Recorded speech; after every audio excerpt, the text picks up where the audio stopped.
한국의 첫 군사 전용 통신 위성인 아나시스 2호가 우리 시간으로 오늘 오전 미국 플로리다주 케네디 우주센터에서 성공적으로 발사됐습니다. 네, 최근 주한미군 감축 문제가 논란이 되고 있는 가운데 한미 국방장관이 전화회담을 갖고 한미동맹 현안을 논의했습니다. 관련 내용들 정한범 국방대학교 교수와 함께 이야기 나누겠습니다.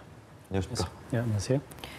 네, 우리 군의 첫 군용 통신 위성 아나시스 2호가 성공적으로 발사됐습니다. 먼저 이 위성이 어떤 위성인지에 대한 설명을 좀 해주시죠. 한마디로 얘기하면 이제 우리 한국군의 최초의 군 전용 통신 위성이다 이렇게 말씀을 드릴 수 있겠고요. 아시다시피 이제 우리나라는 그동안 이제 위성을 우리가 독자적으로 운영하기는 했는데 군 통신 위성을 전용으로 운영하지는 않았습니다. 그래서 무궁화 5호라고 해서 우리가 이제 민간과 같이 운용을 했었습니다. 그런데 이게 군이 독자적으로 작전을 수행하는 데 좀 한계가 있었고요. 근데 이번에 우리가 그 F-35를 록히드 마틴으로 들어오지 않았습니까? 네. 예. 이 F-35를 들여오면서 록히드 마틴과 이제 일종의 그 교역 조건으로 위성을 하나 제공받는 것으로 이렇게 해서 우리가 받게 됐고요. 이 위성의 이제 특징은 뭐냐면 우리나라가 이제 전용으로 쓰기 때문에 지구 궤도에서 돌지 않고 돌긴 도는데 지구 자전 속도와 동시에 같기 때문에 정지 위성이라고 이렇게 얘기를 합니다. 그래서 8일 후 정도 되면 이제 우리나라 상공에 정지해서 계속 우리가 사용할 수 있게 될 것 같습니다. 예, 그럼 아나시스 2호라는 명칭이 이제 곧 우리말로 바뀌게 되는 거죠? 뭐 그럴 가능성이 높다고 봐야 되겠죠. 그러면 군 전용 위성이라고 하면 어떤 일을 구체적으로 하는 겁니까? 아까 이제 말씀드렸습니다만 우리 군 내부에 이제 통신들을 해야 되거든요. 예를 들면 이제 우리 인터넷 같은 것도 군은 별도로 사용을 하고 있습니다. 우리 상용 인터넷과.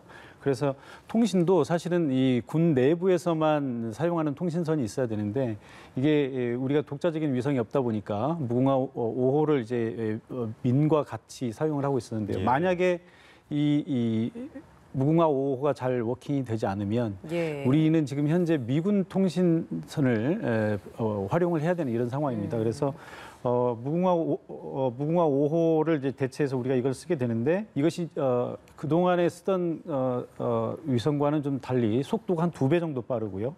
또 하나는 제일 중요한 것은 민용 위성을 우리가 이제 사용했을 때 적의 공격을 받습니다. 그러니까 우리가 군 내부에서 원활한 통신이 이루어지지 않도록 공격을 하게 되는데요. 그러면 이제 우리가 통신이 재밍이 걸립니다. 예. 그런데 이게 우리가 이제 독자적으로 사용하기 때문에 이제 그런 공격으로부터 좀 자유롭고요. 그렇겠네요. 또 그동안에 이제 전 평시에 우리 군 내부에서도 이제 통신 사각지대가 있었는데 이런 것들이 다 해소가 될 거고요. 제일 중요한 핵심적인 요소는 사실 이제 우리가 지금 전자권 전환을 지금 추진하고 있지 않습니까? 그런데 아까 말씀드린 것처럼 우리가 이제 이 통신선에 문제가 생기면 미군에 의존해야 되는 문제가 발생을 하거든요. 그런데 우리가 독자적인 위성을 갖고 있다는 것은 앞으로 전자권을 환수받는 데 있어서 우리가 독자적인 임무 수행 능력을 확보한다라고 하는 그런 의미가 있다고 볼 수 있겠습니다. 예. 그 주한미군 감축과 관련된 미국 언론 보도 관련 이야기 좀 해보겠습니다. 예. 국방부가 주한미군 감축 옵션을 제시했다라는 게 미국 언론의 보도 내용이었습니다. 우리 군은 합의한 바 없다라는 입장이고 미국 국방부를 비롯한 백악관에서도 아무런 입장을 밝히지 않고 있는 이 상황입니다.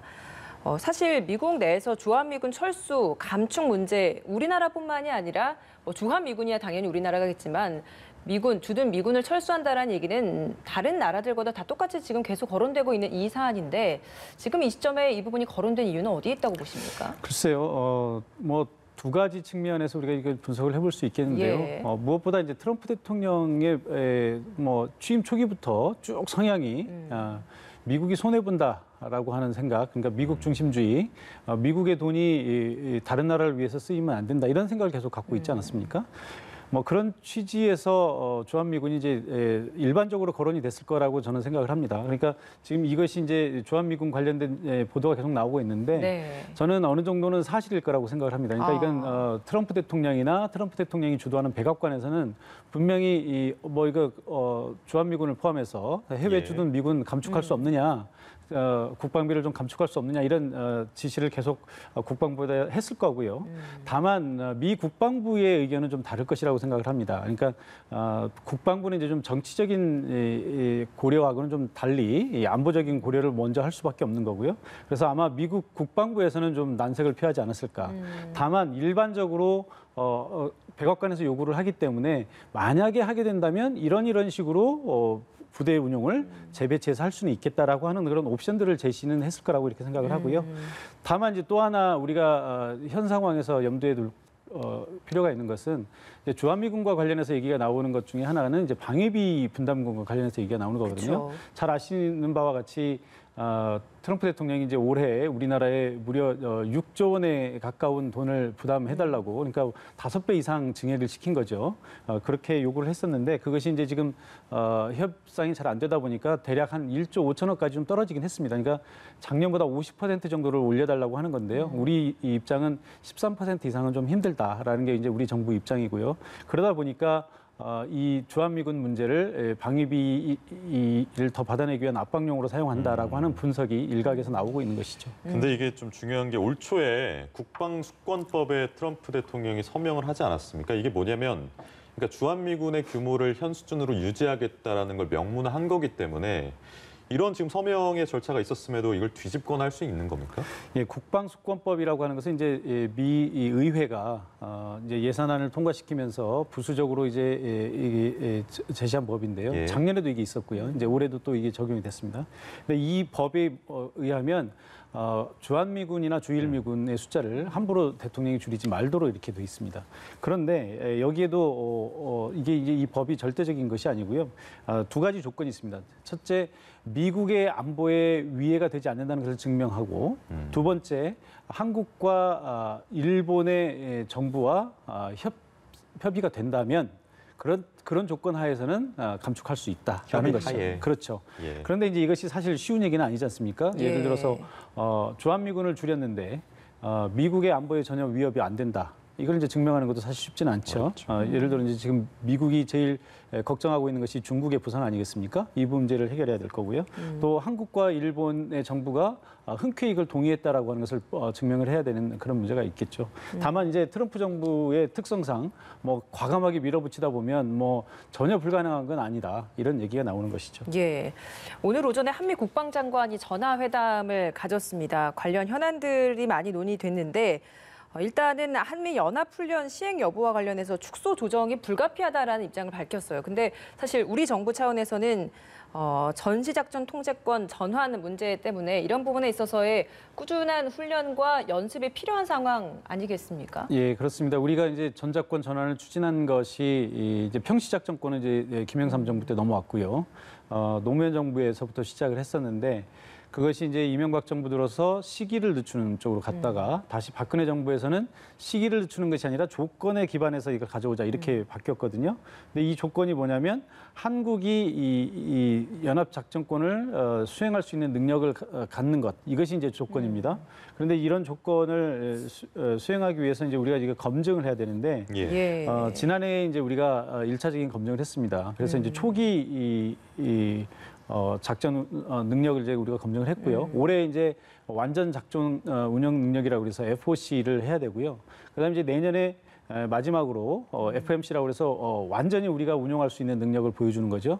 그렇게 되면 2022년에 이제 우리가 이것을 완전히 전환받을 수 있는 이런 이제 스케줄에 있었습니다. 그런데 만약에 이번에 연합훈련을 하지 못하게 되면 8월에. 예, 그렇죠. 8월에 우리가 이제 연합훈련을 하지 못하게 되면 미국 측에서 우리 정부에게 한국군의 작전 운용 능력을 검증할 기회가 없었다라고 문제 제기를 할 가능성이 있는 거죠. 그래서 이제 우리 이 정부는 가능한 한 올해 안에 어찌됐든 연합훈련을 해서 우리 작전 운용 능력을 검증받고자 그렇게 노력을 하고 있는 겁니다. 그러니까요. 말씀하신 그 이번에 발사된 군 전용 위성도 그런 조건들에 좀 부합하기 위한 노력의 일환이다라고 이해를 해도 되는 거고요. 그렇습니다. 예, 알겠습니다. 지금 근데 스케줄이 늦춰지냐 마냐가 쟁점인 상황이고 오늘 이제 이인영 통일부 장관 후보자도 한미 군사훈련 규모를 좀 조정해서 시행을 하게, 뭐 희망적으로는 안 했으면 좋겠다 뭐 이런 얘기도 하기도 했고 한미 워킹 그룹에 대해서는 어떤 얘기를 했습니까? 전체적으로 좀 얘기해 주시죠. 예, 이게 이제 말 그대로 딜레마라고 할 수 있는데요. 뭐 남북 관계가 그동안 잘 풀려버렸으면 사실 또 큰 문제가 아니고요. 또 전작권 문제도 이제 이미 진행이 됐으면 큰 문제가 아닐 텐데 하필이면 올해 남북 관계가 꼬이기 시작하면서 또 이 전작권 문제가 동시에 겹치게 됐거든요. 당연히 주무부서 입장에서는 해당 부서의 입장을 우선적으로 얘기할 수밖에 없는 거고요. 국방부 입장에서는 전작권 문제가 가장 현안이기 때문에 한미 연합 연습을 포기할 수 없는 거고요. 통일부 입장에서는 거꾸로 이제 남북 관계가 지금 어려운 상황이기 때문에 특히 이제 이런 문제로 해서 장관까지 바뀌지 않았습니까? 새로운 예. 장관이 들어오면서 뭔가 새로운 모습을 보여줘야 되는데 그러려면 이제 좀 남북 간의 새로운 분위기가 형성이 돼야 되고요. 거기에 이제 바로 걸려 있는 것이 지금 한미 연합 연습입니다. 북한이 우리 이 연습에 대해서 굉장히 이 우려를 많이 하고 있기 때문에 통일부 장관 입장에서는 연합 연습을 좀 늦추는 것이 이 남북 관계의 어떤 대화의 돌파구를 마련하는데 중요하다고 이렇게 생각을 하고 있는 것 같습니다. 예. 둘 사이에서 좀 절충이 필요할 것 같고요. 한미 워킹 그룹에 대해서 말씀을 하셨는데 워킹 그룹에 대해서 그동안 이제 비판이 많이 있었죠. 원래 취지는 비핵화 과정에서 한미 간의 원활한 협조 체제를 구축하자고 하는 거였는데 이게 실제로 운영을 하다 보니 한국이 북한과 할 수 있는 직접적으로 교류할 수 있는 이런 문제들에 대해서 미국의 사사건건 간섭을 하는 이런 모습으로 이제 비춰졌단 말이죠. 그래서 우리 내부에서도 그동안 문제를 제기를 했었고요. 북한도 이 문제에 대해서 이제 공개적으로 문제 제기를 했는데 이인영 장관 후보자의 얘기는 이제 한미 워킹 그룹에서 다뤄야 될 문제는 거기서 다루되 한미 워킹 그룹에서 다룰 문제가 아닌 것들, 예를 들면 이제 이인영 후보자의 표현에 의하자면 먹는 것, 아픈데 관련되는 것, 그다음에 죽기 전에 보고 싶은 것 이런 것들, 그러니까 굉장히 인도적인 얘기들이죠. 이런 부분에 관해서는 남북 간의 워킹 그룹을 통하지 않고 직접적으로 문제를 해결하는 것이 바람직하다 이런 얘기를 했던 것 같습니다. 예, 알겠습니다. 오늘 말씀 여기까지 듣겠습니다. 정한범 국방대학교 교수였습니다. 오늘 말씀 고맙습니다. 예. 맞습니다. 맞습니다.